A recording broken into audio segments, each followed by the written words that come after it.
Welcome to Quilting on the Side, the podcast for quilters who are building a business while juggling real life. I'm Tori from Hey Tori, a quilter, past pattern designer and teacher, and now a digital marketing coach for quilting entrepreneurs. And I'm Andi from True Blue Quilts, long arm quilter, pattern designer, and quilting instructor. Between the two of us, we've taught workshops, launched programs, joined summits, and stayed up way too late trying to finish one more quilt binding. On this show, we're sharing what's worked and what hasn't in our interviews from incredible guests, everyone from quilting solo business owners to CEOs. So if you're running a quilting or creative business or dreaming about starting one, you'll find real talk, honest strategies, and a whole lot of support here. So grab your notebook, grab your pen, and let's dive into another episode of Quilting on the Side. Welcome to another episode of Quilting on the Side. Tori and I are excited to welcome our friend Monika from Penny Spool Quilts. Hello. Hi, thanks for having me. Sure. And I'm going to address the accent first of all, because people will pick up that you don't have the same normal American accent that I do. So tell us where you're from. I'm originally from Switzerland. Oh, So nice. my mother tongue is German. So that's the accent. And now I live in Canada, so that's probably where the accent gets colored in. Sure. Different from yours as well. So Yeah.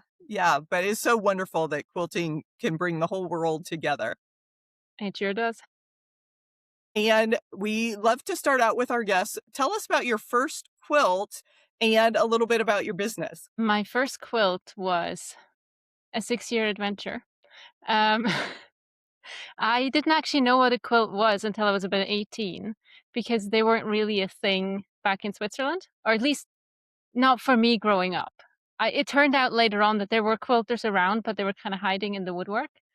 And I didn't meet my first quilt until I came to Canada on a trip and saw them, and I was fascinated. And then when I came back again, a couple of years later, my grandma saw that there was a patchwork course offered at the senior center where she normally goes. And apparently they didn't have a lower age limit. So I was 20 at the time. And so I packed up my mom's sewing machine and took that patchwork class, and we learned how to make just a few basic blocks. And after that, I thought, well, I know what I'm doing now, and decided I was going to make myself a quilt.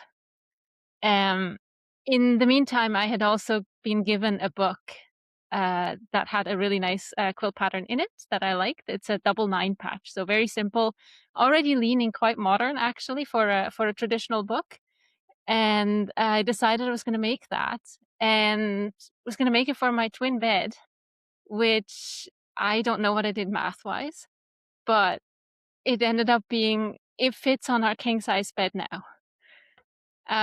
Took me, well, it's a 9 patch or double 9 patch. So there's all these little squares that go together in like rows of 3, and then so back then I didn't have a ruler or a rotary cutter, so I cut everything out with a cardboard template, pencil around it, and then scissors. All the individual squares, and by about block number 3, I was tired of it. But I had cut everything ahead of time. So then it took me about 6 years to complete the whole quilt, with lots of space in between of where I wasn't working on it, because I was going through university at the time. So there was like thesis to work on and other projects and things that I didn't have time. But the final push to finish it was actually because we were being moved to Singapore. My husband's job transferred him there, and we brought some stuff with us, and a lot of it went to storage. And I wasn't going to put a half-finished quilt in storage, so I figured, well, I'll finish it, and I can always do all the fancy quilting later. So I just did one big like diagonal crosshatch. I think it's probably like a 10-inch crosshatch across the whole quilt, and finished it up as best as I could. And then we went to Singapore, and it's never gotten the fancy quilting treatment. It still only has the crosshatch. But I still like the quilt. We use it on the bed as a like cat hair um, guard for our bed. We don't sleep under it. It's not quite king size, but it's like the right size to cover the bed during the day so that the cat hair doesn't get in it. So Sounds yeah, wonderful. What an so that was adventure. 6 years for the first quilt, and then after that it was a little faster. You discovered a rotary cutter? For starters, I discovered the rotary cutter. I took some actual classes while I was in Singapore. There was a quilt shop there, and I taught myself with that same book, taught myself a whole bunch of other quilt blocks and things, and started to get the hang of how stuff works. And then, yeah, now it doesn't takes a couple of weeks for a quilt these nowadays. So, How did you turn your hobby into a business? very accidentally. I'm a geographer and a high school teacher officially, so I don't have like an art degree or something. But after we had moved back from Singapore to Switzerland, then we moved to Canada because that's where my husband's actually from. We now live like 5-minute walk from his parents actually.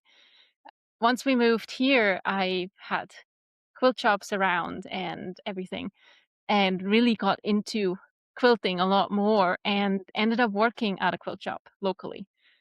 And I've always been sort of doodling my own patterns, and I started with patterns for like the first 3-4 quilts, and then I kind of went, oh, I know what I'm doing. I can just use um what do you call it, the paper with the crossed lines on it. Yeah, the graph paper. Graph paper, thank you.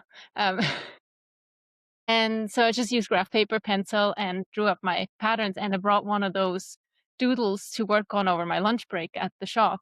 And a friend of mine who I was working with, colleague, she said, oh, you should submit that to Make Modern magazine.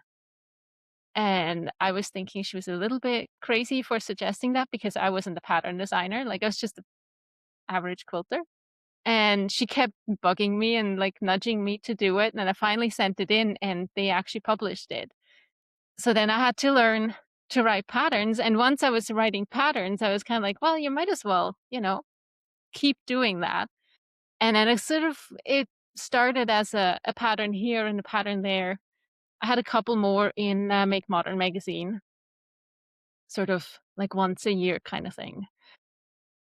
And then I stopped working there and decided that I was going to go basically full time with this whole pattern thing, or almost full time. I was working part time in the family business to help out, and then part time doing this, and then kind of, took a deep dive, or a nosedive off the deep end, kind of. So how does your business look right now?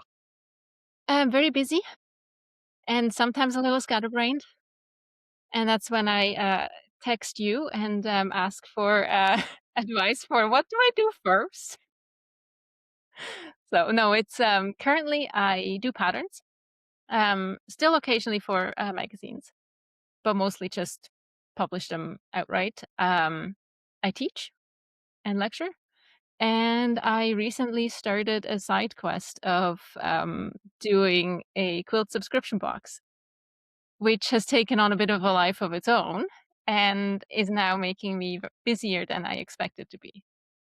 So, but it's been a lot of fun for that one. So, Yeah, I'd love to hear more about that subscription box and how you got started with that idea. um, again, accidentally, I feel like my entire business is an accident, but like a happy accident. But I never set out to do any of the things I end up doing, but I kind of fall into them. And then I realized, oh, I can do this. This is fun. Let's keep it. Um, the the subscription box kind of came up in a Facebook group. Somebody was asking if there were any Canadian quilt pattern, not quilt pattern, sorry, quilt subscription boxes that were project based. And not just a fabric subscription, but like one that has a pattern and then the fabric to make the pattern and then a couple of other things with it, sort of thing. So somebody was asking about subscription boxes that were project based and not a fabric subscription where you get some fabric every month, but not a project with it. So they wanted something that they could finish. And nobody seemed to know of anything available. Everything was US based. And so it kind of that seemed to, I think, percolate in the back of my head for a time. And all of a sudden I noticed one time, like driving through town, picking up a kid or dropping off a kid. I don't remember what I was doing, but all of a sudden I had like this spark of an idea, like, oh, I could do that. And then the ideas went like down the rabbit hole I went. So I started thinking about how I could do this and what could be in it and what would be fun to organize and all that. So I followed the rabbit, came up with the idea that this is basically based around a featured designer. So there would be a Canadian, they would be all Canadian because they wanted something Canadian. I might as well go full on Canadian. And so we're featuring it around, or we're basing it around a featured designer who provides the pattern for a project. Then we have fabric for it. And then the rest of the box is based around the location where this designer lives. So either the city or the larger region, depending on um, yeah, where they are. Sometimes they're quite rural, so then we expand a bit, and sometimes it's like a big urban center, so then it's more city focused. And yeah, so it's been fun and very successful, like a lot more successful than I expected. So I've scrambled a little bit at the start because I didn't expect it, but it's been fun. How did you introduce it and get it off the ground? I posted it in a couple of, well, first I quizzed all my quilty friends in Canada with, what do you think of this? Would you take part in this? Do you have any more ideas? Like bouncing stuff around with them. And then once it was ready to actually launch, I more or less just posted in a few Facebook groups. And thanks to the current political climate and everything, yeah, like politics kind of did the advertising for me, to be honest. I didn't have to do a whole lot, which I honestly am happy about because advertising and marketing is still not my strong suit. But yeah, I did. I set up a Instagram page and Facebook page for them, and I have uh, it's called Quilt the North, and I have the domain quiltthenorth.ca. It points back to my website, like to a landing page on my website, but it's got its own little home on my site. And basically, I'm just kind of yeah using those for advertising. Like I don't even have an email list for them. I just use my own like for Penny Spool Quilts, the emails for that.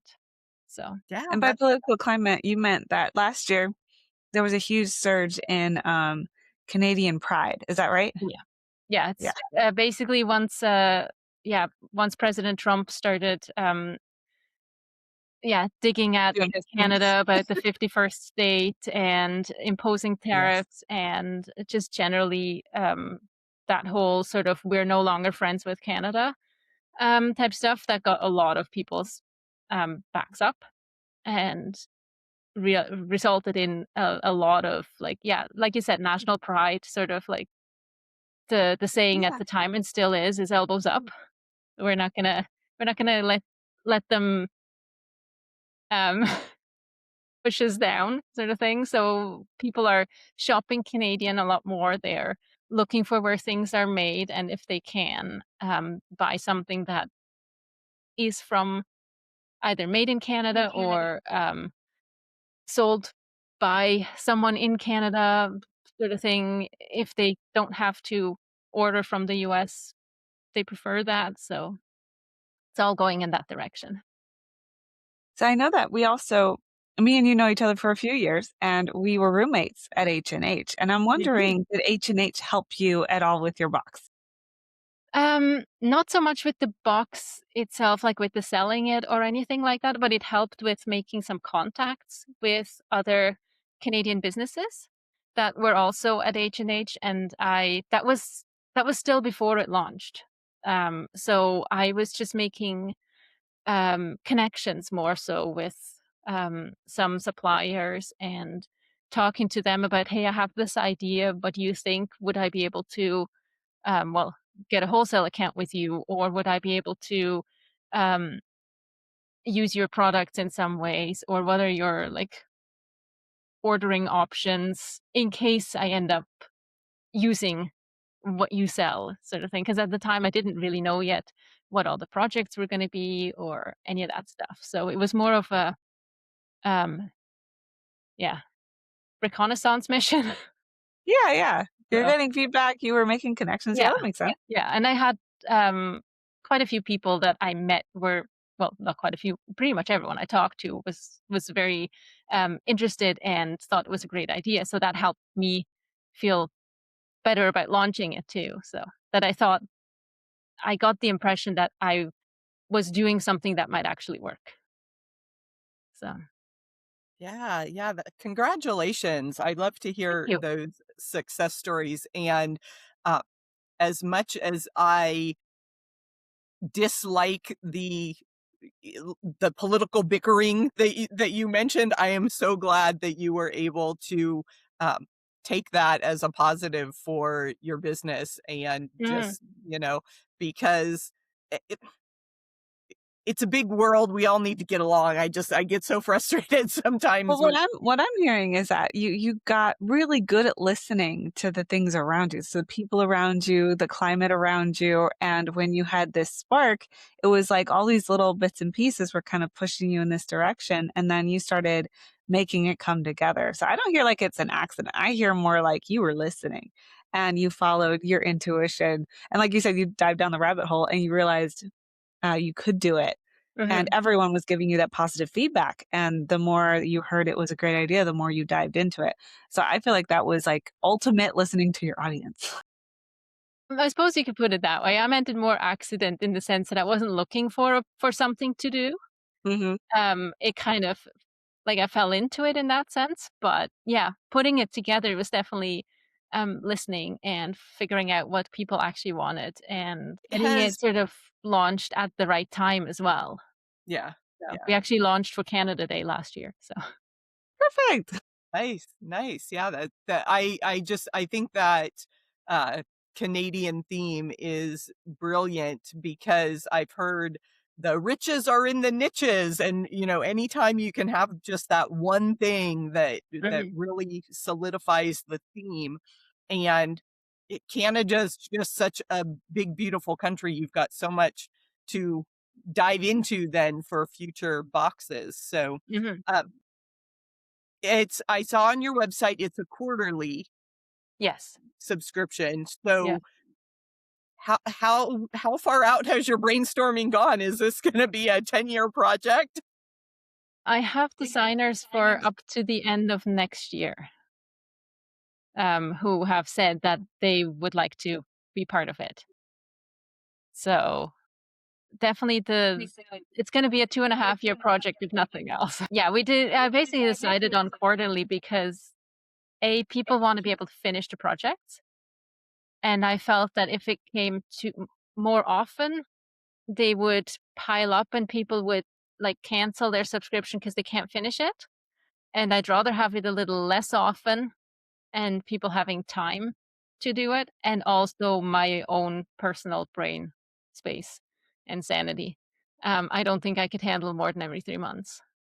So, Yeah, because you're also doing, you mentioned patterns. Is there anything else yeah, you're doing for your business? teaching. Yeah. So Teaching. there's those two sides and the box. What have been the logistical struggles? Because I always hesitate to do anything kit or box oriented because I don't want to be responsible for all that inventory. So how have you Mhm. managed that aspect of it? Learning by doing, really. I had no idea how to order fabric or what was involved in ordering fabric.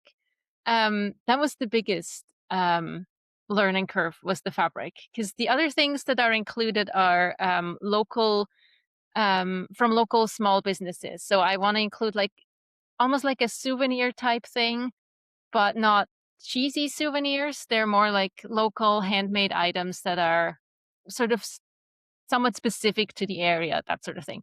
And all those local businesses have been awesome to work with, despite me ordering quite a lot at once. But the fabric was that was a learning curve because I had no idea how fabric ordering even works. Like the fact that um, for print collections, you have to order before it goes to print. And then you say how much you want, and that's how much they end up printing. They're not printing more than that. So we ended up, I use Northcott Fabrics mostly because that's just who we started with, and they have a large, diverse, um, like offering type thing. But yeah, we've been using basics mostly because those are reorderable. And if I order 50 bolts of something and they don't have 50 bolts in stock, they can print more or make more and send them a little later, and I still have everything I need. But yeah, like I had no idea that I had to order like 6, 8 months in advance, or maybe some or even like a year in advance. Um, and I don't know yet what my September designer, for example, is going to need. So I'll be figuring that out shortly. We're currently working with the June box and just sent out the March box. So yeah, it's been interesting figuring that stuff out and getting like the behind the scenes peek too that I never realized before. So What's Yeah. your favorite part? I'd love to hear your favorite part. my favorite part is like finding all the things to put in it. Um, the pattern and the fabric is a given by the designer, but the rest of it is all I asked the designers for help because I often don't know their local area or what they're famous for or anything like that. So I'll ask them for tips or what to look for, or maybe they even know an artisan that I should work with. But it's that sort of like, it's almost like packing Christmas gifts or picking out Christmas gifts. Like you're sort of trying to find the things that people are gonna like, and it's like you can't wait for them to open the box and see their faces when they get it. So and then I design a quilt block that goes in it that features something local as well. So that gives me my little hint of design time and playing around with that as well. It just sounds like a wonderful experience from start to finish with, like you said, the learning about different places and the creativity that you get and the joy in pulling in all the treats for people. Yeah, just congratulations. Very, very well done. Thank you. So, what have you been doing with teaching? Um, that one's kind of run on autopilot for me. Thanks to a few summits that I attended, people saw me or saw my lectures and have been reaching out to me. So I haven't really been advertising. I have a page on my website with all my classes on there, but I've mainly been teaching an improv class, which has been a lot of fun. It's called Improv for Planners because I'm a planner and I used to struggle with improv anything because yeah, I like to plan things. Um, so I created I suppose you could call it a method or like a framework sort of for myself, um, for making improvised quilts without actually doing all the really wonky, chaotic improv. And then had some friends ask me, "Oh, I need this. I'm like you. I'm a planner. This would be perfect." Like that kind of spiraled into teaching it as a workshop, and I've been teaching that for almost 2 years now, I think. And that's a lot of fun too, especially seeing people who are like kind of, I'm gonna call it uptight, like myself at the beginning, sort of like, oh my God, I can't get out of my little box. And then by the end of the class, they're like throwing colors around and no, let's try this, or oh no, I get it. I could do this with the next quilt, or I could expand into that side of things. So that's always the best to see. So Love that. I love that. Voice got caught And there. we mentioned that you had struggled a little bit with marketing, and Tori has Right. a great program that helps all of us with that. Where, what have you found most helpful from the DMMC, and where are you focusing your marketing efforts these days? The most helpful has been just someone to basically look at my business from the outside and sort of tease the various bits apart and help me figure out where to put my energy or what to focus on most. Or i- I have a tendency to want to do all the things. And I still get to do well most of the things. But I have like a priorities list, or at least I did until this box came along and kind of upended everything. But yeah, like I never had a strategy. Now I feel like I have at least the semblance of one. I don't necessarily follow it all the time. That's a bit the problem. And I still feel it's the whole actual advertising that I would like to learn more about, like in terms of like say Facebook ads or um like that sort of thing. I'm pretty good using my email list and have learned a fair bit from the DMMC about that, as well as also with like the landing pages and the funneling people through and where they go and all that. But the main thing that helped me really is just not being stuck in the middle of it all, but having eyes from the outside to, yeah, sort it all out a little bit and like refocus it. And that's a common theme in the DMMC is we have a lot of people with a lot of, fingers in many pies. Yeah.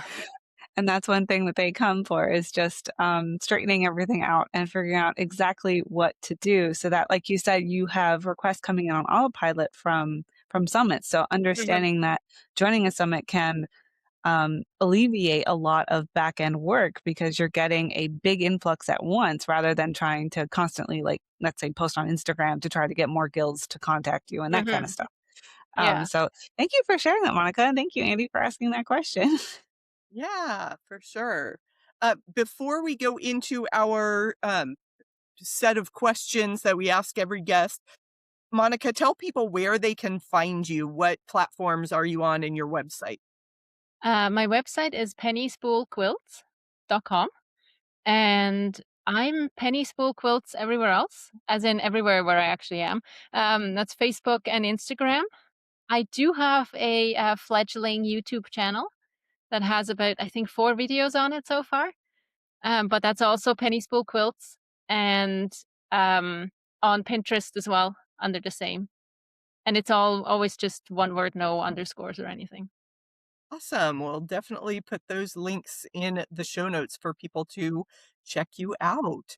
So, we like to ask guests about color, and we are changing it up a bit. And I want to know what colors you've used in your most recent quilt project. The entire rainbow. It's actually the one behind me. There's a scrappy quilt that has the whole rainbow, the color wheel on it. So Did you use black and brown when you say the entire rainbow? no, that never includes black and Oh, brown. No, those are colors I'm a little I suppose I struggle using those. Let's put it that way. It's not Do they're you not the first ones I turn to. yeah. Do you prefer yardage or pre-cuts? Where do fat quarters fall? I think that's a pre-cut. That's a pre-cut? Okay, in that case, pre-cuts. Yeah. I I do buy some like half yards and that, as if the shops don't offer smaller cuts. But if I can, I like to get just fat quarters because I tend to go more by color rather than print. So I buy like fillers for my color wall, and then I work off of that. very nice. And I love to just go collect fat quarters from shops. That's always Mhm. a fun souvenir to take with me. Um, Tell us about your favorite tool or notion, whether that is in your quilting experience or from the business side. That one's a hard one. I was thinking about that one actually before we hopped on here. And I'm a very minimalist quilter when it comes to tools. Like I have my favorite ruler or two, and I have a rotary cutter, and that's about it. Like they can do almost anything I need. But I did very like spur of the moment buy a thread snips from LDH Scissors at a show once, and that's been my best sort of unplanned investment, I think, because yeah, they're beside the sewing machine now, and they get used anytime I sew. I'm snipping something with them, so and they're very nice to hold. So Great recommendation. Thank you. and they're also a Who Canadian company. Perfect. Who is inspiring you right now? And it doesn't have to be in the quilting industry. Inspiring mostly. Monty Don, actually, on Instagram. He's a British gardener, and I wish I had a garden like his. I mostly do vegetables. He mostly does ornamental. My ornamental garden is, yeah, I would love for my flower garden to look more like his. And just I like looking at the pictures. So Yeah, yeah, and it's always nice to have that inspiration from outside the quilt world, bringing Mhm. in the nature aspect too is good for our mental health. So thank you for that recommendation. What is your favorite part of running a business? Of the actual running the business, I don't think there's anything favorite about that. Um, No, I'm not a huge fan of the actual running of the business. I'm a fan of doing the things I get to do in my business, like the teaching or the pattern designing and seeing people make stuff with my patterns that I never thought of them doing, um, or people opening their Quilt the North boxes and posting reviews about how happy they are with what's in it. But the actual business end of things is not my favorite part now. Yeah, I think a lot of creatives struggle with that, but we hope that this podcast community can provide some relief from some of that drudgery. And it Yeah. is so fascinating, eye-opening, educational, inspirational to hear your story, Monika. So thank you Thank you. for sharing so much. Well, thank And you. our last question is, how many quilts do you have in the room with you right now? I counted those before I hopped on because I'm sitting in the sewing room, and I think there's a good 40 quilts plus a bunch of because I have a whole stack of them that I take to trunk shows and like samples from making patterns, like the covers. Um, so they're all in here with me, and then there's like some pillows and some totes and a couple of like unfinished quilt tops. So there's probably all together like 50 or 60 quilted things in here. That sounds beautiful. Yeah. I actually need a new cabinet. That's the next plan for this room, is to store my quilts a little bit better because they're in one stack on top of a like dresser type thing. And if I need any of the lower quilts, I have to take the whole stack down to get to them and then pile them all back up and hope they don't fall over. So it's it needs I saw organizing. an amazing uh, like behind the scenes with a quilter. This is years ago, but they had everything on like curtain rods and hanging, and so they were able to, and it didn't take up very much space, but they were Hmm. able to, just have racks and racks of. I need the museum space to hang everything, those big Yeah. wide racks that you can open. No, that's Hanging would be nice because then you wouldn't get all the folds. right. Yeah, yeah. Well, it has been a pleasure speaking with you today, Monika. Thanks so much for joining us. Well, thank you for having me. Well, that was a fabulous conversation with Monika of Penny Spool Quilts. And I was so excited to hear the behind the scenes of Quilt the North subscription box, because I have been following that online and it was just so interesting. So, Tori, from that conversation, what's your biggest takeaway? Yeah, it was really cool to talk to another subscription box owner. We only got to hear from because there's not too many right now. So that was really cool. So my biggest takeaway from Monica was I kind of picked up on a pattern that she had whenever she had something that she wanted to create. So it seemed to start with an idea. She did some research and then she launched it, and then she kind of molded every part of that with feedback. And I thought that was a strong um, not rhythm, but process that I wanted to kind of point out. So yeah, I think that was my biggest takeaway. What was yours, Andy? I was so impressed by her. It came across as a fearless attitude towards trying something new, because she kept using the words accidental. But as you pointed out, it wasn't, the inspiration just popped up, and she was curious enough, as you said, to do the research behind those ideas and figure out a way to get it done. And that's what I mean by fearless, is that she didn't just say, oh, this unknown thing is scary. She said, oh, I don't know how to do that yet. Let me figure it out. And so that was definitely encouraging to those of us that have ideas and aren't real sure yet how to bring them into reality. But she provided a good example, and I wish her all the best with these wonderful, innovative efforts. She is. Yeah, that curiosity. I think that's a very powerful tool to have in your tool belt as an entrepreneur, is approaching those problems with curiosity. That's a wrap on today's conversation. We hope it gave you something real to take back to your business. And if you liked this episode, please hit subscribe and leave us a review. It helps more quilters find the show and feel a little less alone on their entrepreneurial journey. And if you want more support, from behind the scenes content to live chats, you'll find more in our Quilting on the Side community on Patreon. And as always, don't forget to do A little quilting on the side.